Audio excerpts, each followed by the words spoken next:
Bonjour à toutes et à tous. Alors aujourd'hui, on va parler, je tiens à vous parler de Saint-Jacques de Compostelle, du pèlerinage. Donc, on va voir que c'est un parcours tout autant religieux que spirituel et qu'il y a plusieurs façons de faire ce chemin-là. Mais avant cela, il est bien de faire un retour. Alors la première partie de la vidéo, elle ne sera pas très longue, la vidéo d'ailleurs. La première partie de la vidéo, on va faire un tout petit retour sur l'histoire de Saint-Jacques. C'est bien de savoir vite fait, hein, en quelques mots. Et la deuxième, ça sera le pourquoi Saint-Jacques de Compostelle. Donc sur l'histoire, en fait, c'est un pèlerinage. Donc le pèlerinage de Saint-Jacques de Compostelle a pour but, pour ces pèlerins, d'atteindre le tombeau de l'apôtre Saint-Jacques le Majeur. Donc, il était l'un des 12 apôtres de Jésus-Christ et frère de l'apôtre Jean. Jacques est l'un des premiers disciples de Jésus-Christ et également l'un de ses plus proches.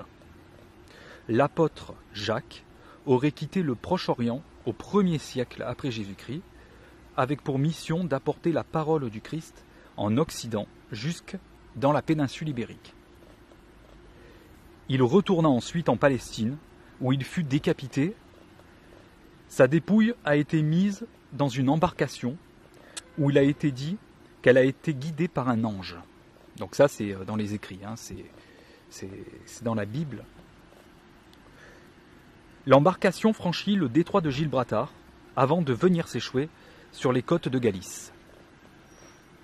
Puis, ça n'est que en 834 après Jésus-Christ que le chemin prend une réelle ampleur, suite au départ du roi d'Asturie, Alphonse II.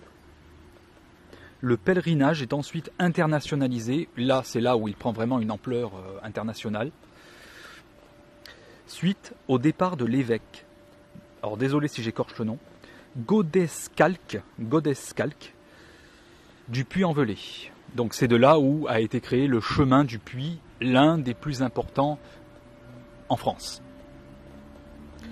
Donc ça c'était et après bien sûr on peut en rajouter sur l'histoire de Saint-Jacques, mais c'était vraiment l'histoire à savoir au départ sur ce pèlerinage-là. Ensuite, pourquoi maintenant faire Saint-Jacques de Compostelle? Alors évidemment, là, il y va avoir le côté religieux, c'est la base. Les chrétiens le font justement pour aller sur les traces, donc sur le tombeau de l'apôtre Jacques. Comme on a dit, l'un des 12 apôtres de Jésus-Christ et l'un des plus proches d'ailleurs de Jésus. Donc, il faut savoir que Saint-Jacques de Compostelle fait partie parmi les 3 grands pèlerinages chrétiens qui sont Jérusalem, Rome, que évidemment on peut prendre la voie francigène, c'est pour ceux qui sont intéressés de faire le pèlerinage de Rome.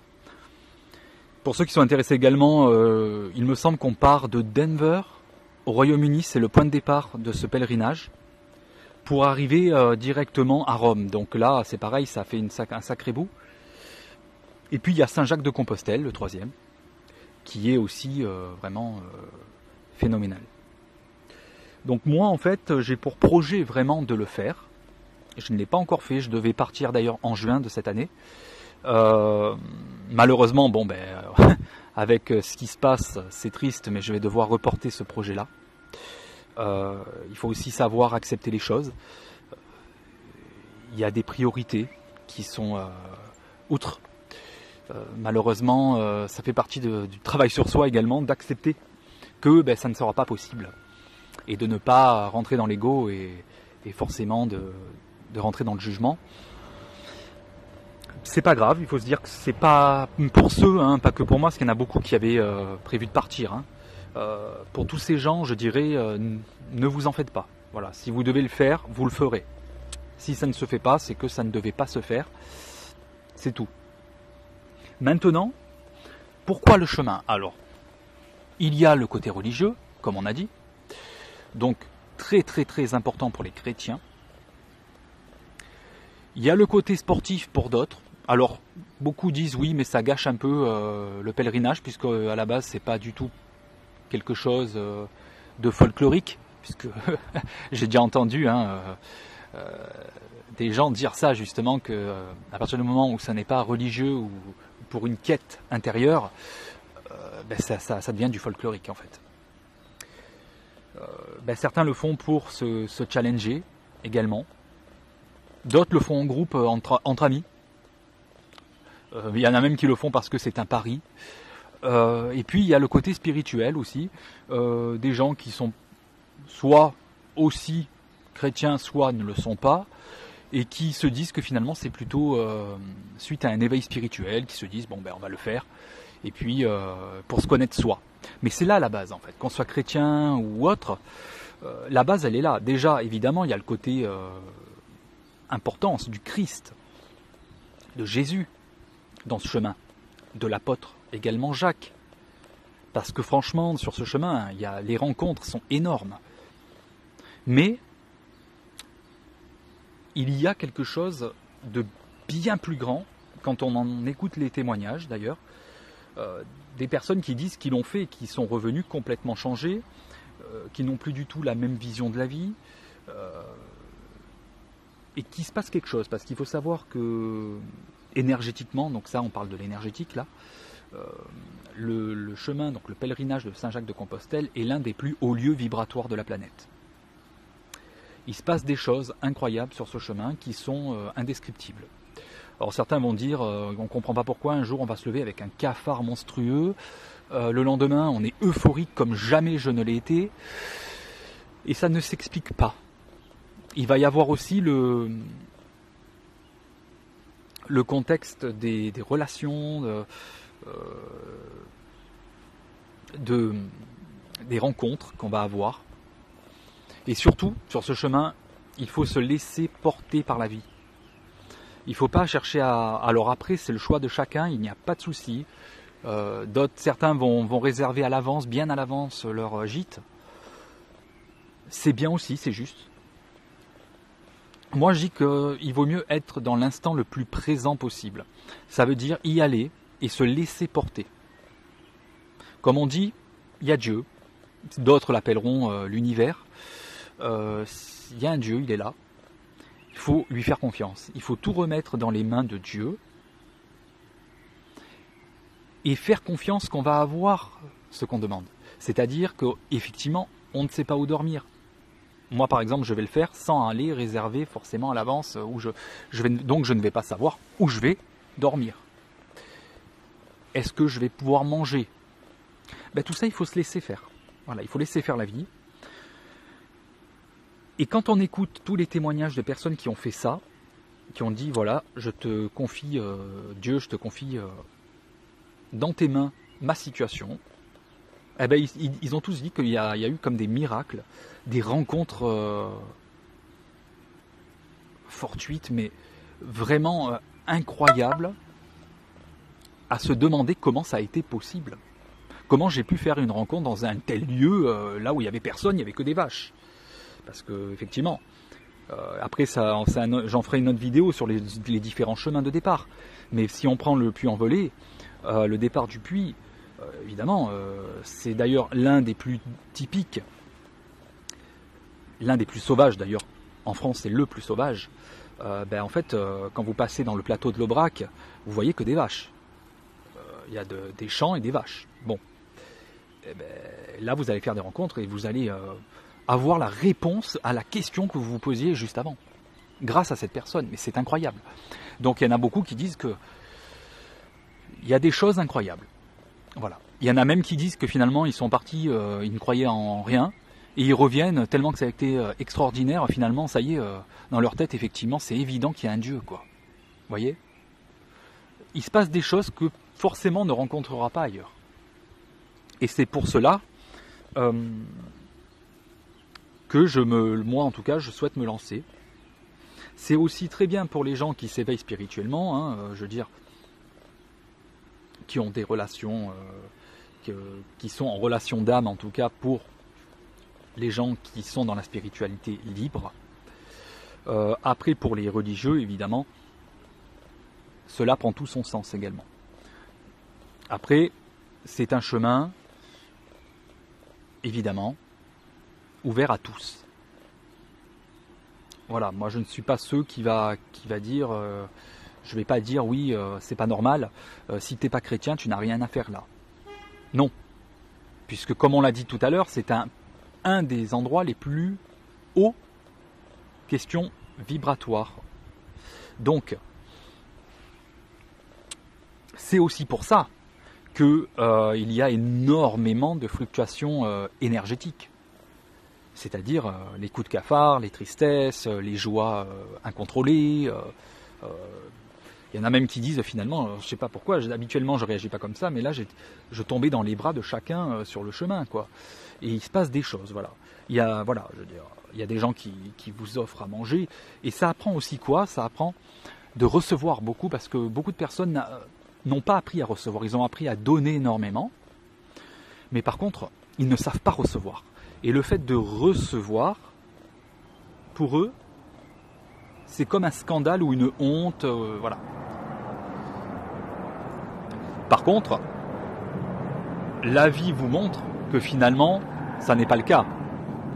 Il faut apprendre à recevoir. Et c'est le chemin, je pense que c'est l'une des leçons qui est le plus enseignée du chemin.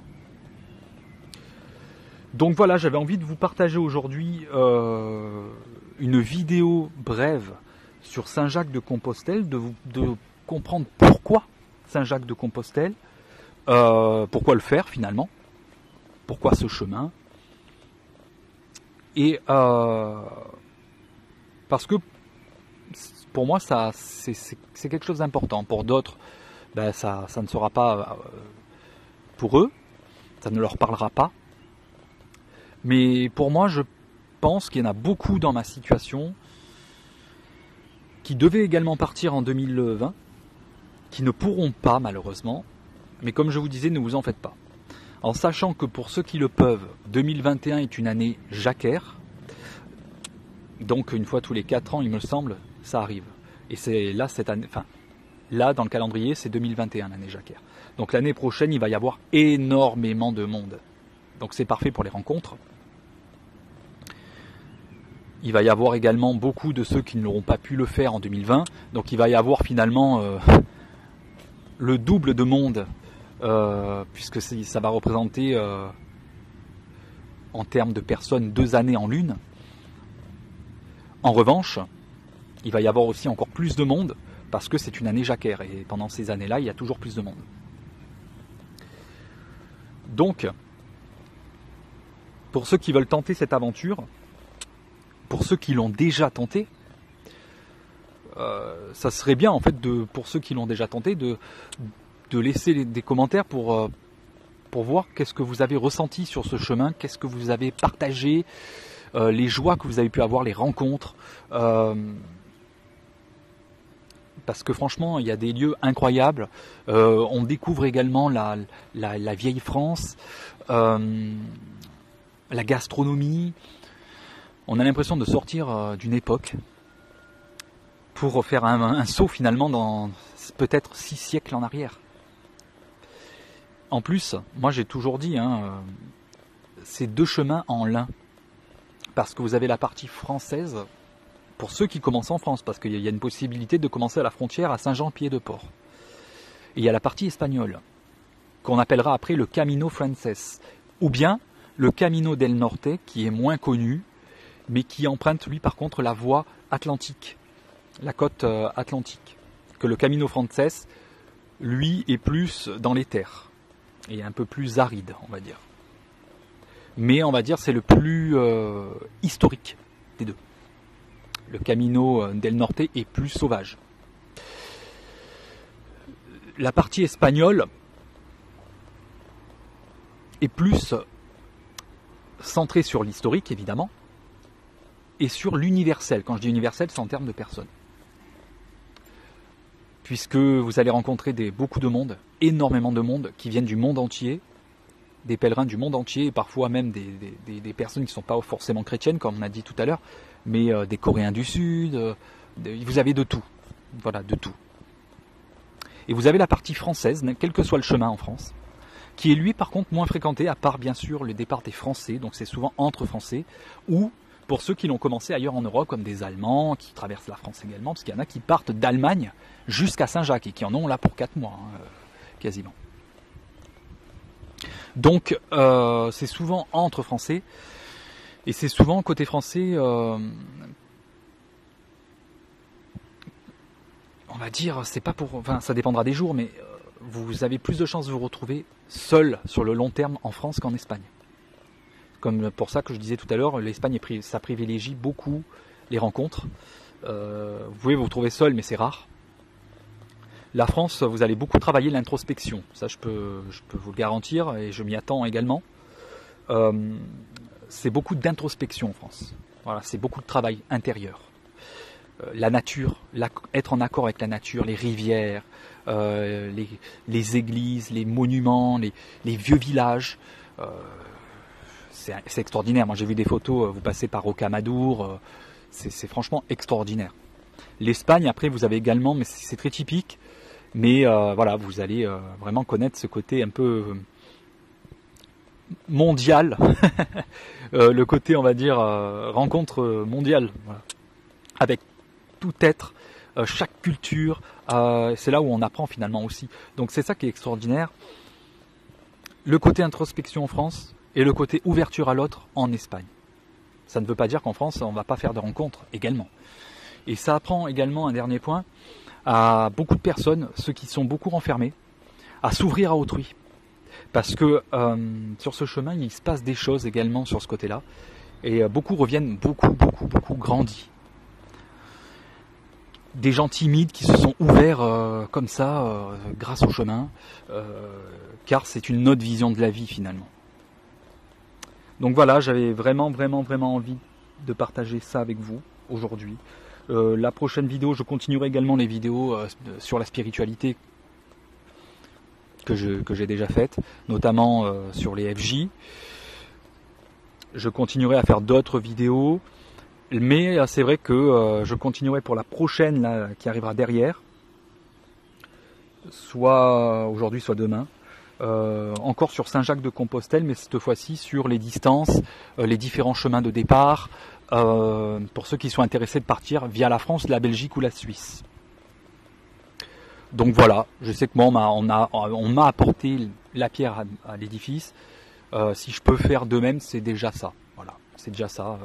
Je ne savais pas par où commencer, et puis pour moi c'est décidé, ça sera du puits. Mais chaque personne va ressentir un chemin différent en fait.